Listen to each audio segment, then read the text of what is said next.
Okay, here we are in front of Castle Ovo, which means egg in Italian.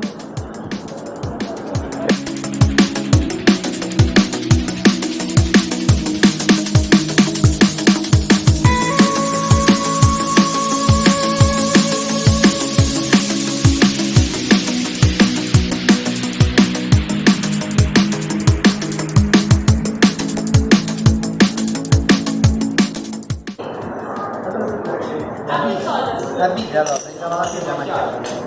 Pensavo la birra. That's where the macchiato magic happens, back in the back there.